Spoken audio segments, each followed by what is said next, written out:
There are moments in television history that nobody forgets. Moments where something so unexpected, so raw, and so emotionally overwhelming happens on live television that the entire world stops and pays attention. What happened on that stage in 2018 was one of those moments. A 13-year-old girl from a tiny village in County Durham, England, walked onto the America's Got Talent stage looking like she wanted to disappear into the floor, and then she opened her mouth and changed everything. Simon Cowell, a man who has spent decades building a reputation on cold-blooded honesty, a man who has reduced grown adults to tears with a single cutting remark, a man who the entire entertainment industry knows does not do sentiment easily, that man was left visibly shaken. Not by a trick. Not by a spectacle. By a child with a voice that did not belong to her century. But what happened after that audition is a story that very few people know in full. And when Simon Cowell finally came face to face with the true weight of what had happened to Courtney Hadwin after the cameras stopped rolling, after the record deals collapsed, after the industry chewed her up and quietly spat her out while the world was looking elsewhere, the emotion he had spent years suppressing in front of cameras finally surfaced. The man who built an empire on never showing weakness broke down. And the world watched in complete and utter shock. To understand why that moment hit so hard, you have to go back to the beginning. You have to go back to June 12, 2018, and a stage in Hollywood where nobody knew what was about to walk through those curtains. Courtney Hadwin was 13 years old. She had grown up in Hesleden, a small village in County Durham in the northeast of England, the kind of place where everyone knows everyone and life moves quietly. She was not a polished performer. She was not a child who had been raised in stage schools or groomed by management teams since infancy. She was a shy, awkward teenager who struggled so severely with anxiety and stage fright that even speaking in front of strangers made her shrink. People who knew her described her as someone who could barely hold eye contact in a conversation. The idea of performing in front of millions of people seemed like the last thing in the world she would ever want to do. But Courtney had a secret. From the time she was very young, she had found herself drawn to music that had no business being on a modern streaming playlist. While her classmates were listening to whatever was trending, Courtney was falling down rabbit holes on YouTube, watching grainy black and white footage of James Brown working a crowd into a frenzy, studying the way Tina Turner moved like electricity had taken over her body, losing herself in the raw, aching gospel of Aretha Franklin, and feeling something unlock inside her when she first heard Etta James sing. She would later describe the precise moment everything clicked into place as being when she discovered a black and white video of James Brown performing, "I Got You, I Feel Good." Something in that footage reached through the screen and grabbed her. That, she knew, was what she wanted to do. That was her sound. She was so committed to finding that sound that she started busking on the streets to pay for her own singing lessons.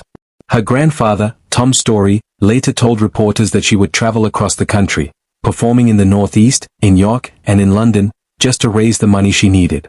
She would hand part of her earnings to her father for petrol money to get her to her favorite spots. She was a child funding her own musical education because her passion was that powerful. And even then, doing something that innocent and determined, she faced cruelty. Other buskers, grown adults, repeatedly told her to move away from the prime spots because she was drawing the crowds that they depended on for their income. An 11-year-old girl, working to pay for her own lessons, was being pushed out by adults who saw her as a threat. None of that backstory was visible when she walked onto the America's Got Talent stage in June 2018. What the audience saw was a thin, nervous girl in a school-style outfit who could barely raise her voice above a whisper when the judges asked her about herself. Mel B had to physically encourage her to start performing. She announced she would be singing Otis Redding's Hard to Handle, and you could feel the skepticism in the room. The judges smiled politely. The audience waited. And then the music started. What happened next has been described by people who were in the room that night as something that defied rational explanation. The shy, trembling teenager was simply gone. In her place was something ancient and ferocious and completely uncontainable. Her voice poured out with the kind of raw, guttural power that takes most singers decades to find, if they ever find it at all. She dropped to her knees mid-performance. She threw herself around the stage with an abandon that had absolutely nothing to do with choreography and everything to do with genuine, unfiltered feeling. Simon Cowell, a man who has watched tens of thousands of performances across decades in this industry, muttered "bloody hell" under his breath in genuine disbelief. Howie Mandel immediately invoked Janis Joplin. Mel B looked like she was witnessing something she could not categorize. The audience was on its feet before the song had even finished. When the last note landed, Howie Mandel did not hesitate for a single second. He walked straight to the golden buzzer and slammed it down. Gold confetti rained from the ceiling. Courtney stood in the middle of it, overwhelmed and shaking, looking like she could not process what had just happened to her. Backstage, Mandel declared he had never been more excited in his entire time on that show. He compared her to the previous Golden Buzzer recipients who had gone on to win, Grace VanderWaal, Darcy Lynn Farmer, and said directly that he believed Courtney Hadwin was going to win season 13. The audition video spread across the internet with a speed that no algorithm could fully explain. Within 7 days, it had been viewed more than 130 million times across social media and streaming platforms. Eventually that number would climb past 250 million. More than 11 million people had watched it live on NBC. In a matter of hours, a shy 13-year-old from a small English village had become one of the most talked about human beings on the planet. She moved through the competition like someone who had been born to be on that stage, which of course she had. In the quarterfinal she performed James Brown's Papa's Got a Brand New Bag, and earned standing ovations from all 4 judges. In the semifinal she took on Steppenwolf's Born to Be Wild, and delivered a performance that left Howie Mandel once again predicting she would take the crown. Simon Cowell, never one to throw compliments around carelessly, called her raw, messy, and a bundle of excitement. He described watching her transform from a girl shaking in terror before a performance into something completely different the moment the music started, and said that transformation was exactly why he absolutely loved her. Heidi Klum praised her for bringing gritty rock and roll energy to a competition dominated by polished pop. The audience voted her through every single round. In the finale, she performed alongside the band The Struts on Could Have Been Me, and then delivered a deeply emotional rendition of Janis Joplin's Piece of My Heart. Everything pointed toward one outcome. The judges adored her. The public had voted for her relentlessly. The online numbers were shattering records. She was, by every visible measure, the winner of America's Got Talent Season 13. And then the votes were counted. Courtney Hadwin finished in 6th place. A journalist who was present at the Dolby Theatre that night later wrote that the collective gasp from the audience when Courtney's elimination was announced was genuinely deafening. Fans poured onto social media in disbelief, calling the result inexplicable and expressing devastation that she had not even cracked the top 5. The winner was Shin Lim, a close-up magician who had also delivered extraordinary work throughout the season. But the shock of Courtney's placement shook the audience in a way that few elimination results in talent show history have managed to do. The girl who had been called the winner from the moment she auditioned had gone home without a trophy. She responded to the elimination with a composure that seemed genuinely impossible for a 14-year-old to possess. She thanked the people who had voted for her, said she would not have gotten as far as she did without their support, and described the entire experience as something she would treasure. There was no bitterness in her words. There was no performance of grace, it seemed entirely real, which made it even more remarkable given what she had just experienced. But the real story, the story that would eventually bring a hardened industry titan to tears on live television, was only just beginning. Simon Cowell moved quickly after the finale. In December 2018, just months after the competition ended, he partnered with Arista Records to sign Courtney to a deal. She was 14 years old. She spoke publicly about feeling excited and lucky, about the extraordinary opportunity in front of her. Cowell said he would never forget her first audition and expressed genuine enthusiasm for what they would build together. It looked like the beginning of everything. What followed was, by Courtney's own description in later interviews, one of the most damaging experiences of her life. The labels, Psycho Music and Arista Records, both underwent severe structural changes in the period shortly before Courtney turned 16. Psycho Music, Cowell's label, was winding down its operations. Artists who had signed with enormous expectations found themselves suddenly without support structures, without teams, without the machinery that a major label deal is supposed to provide. Courtney, who had entered that deal believing it would give her the platform to properly launch her career, was left without the foundation she had been promised. The deal she had announced with such hope had simply folded beneath her feet. During the period the label should have been developing her as an artist, Courtney was instead being shuttled into writing camps with songwriters and producers who had no connection to her musical identity. She was handed songs to learn that were pure mainstream pop, material that had nothing to do with the soul and blues and rock and roll that had made her extraordinary in the first place. She described sitting in these sessions being given music she could not relate to at all, polished, commercial, radio-ready pop that could have belonged to any artist. The industry had looked at what made Courtney Hadwin unique and had tried to sand all of it away and replace it with something more manageable. Between 2019 and 2022, she essentially disappeared from public view. She was between 15 and 18 years old during those years. The momentum from the most watched audition in America's Got Talent history evaporated. There were no releases, no major performances, no visible signs of the career that had seemed so inevitable. Her followers assumed she had walked away from music entirely. They did not know that she was fighting, quietly and privately, to hold on to it. She was also fighting something else during that period. The fame that had arrived so suddenly when she was 13 had brought with it a weight that no child should have to carry. The same internet that had made her a global sensation had also turned on her with startling speed and cruelty. Footage of her earlier appearance on The Voice Kids UK in 2017, where she had competed with visible confidence, was used as evidence by online commenters who decided that her shy demeanor before her America's Got Talent audition had been a calculated performance. They called her fake. They spread the accusation across social media platforms with the kind of enthusiasm that the internet reserves for tearing things down. The fact that America's Got Talent had no rules against contestants with prior competition experience was irrelevant to the people spreading the story. The fact that she had not concealed her Voice Kids appearance was equally irrelevant. The story was too satisfying to abandon for something as inconvenient as facts. And while the online cruelty was relentless, it was not the only bullying she was enduring. At her school in Hesleden, classmates mocked her voice and called her names.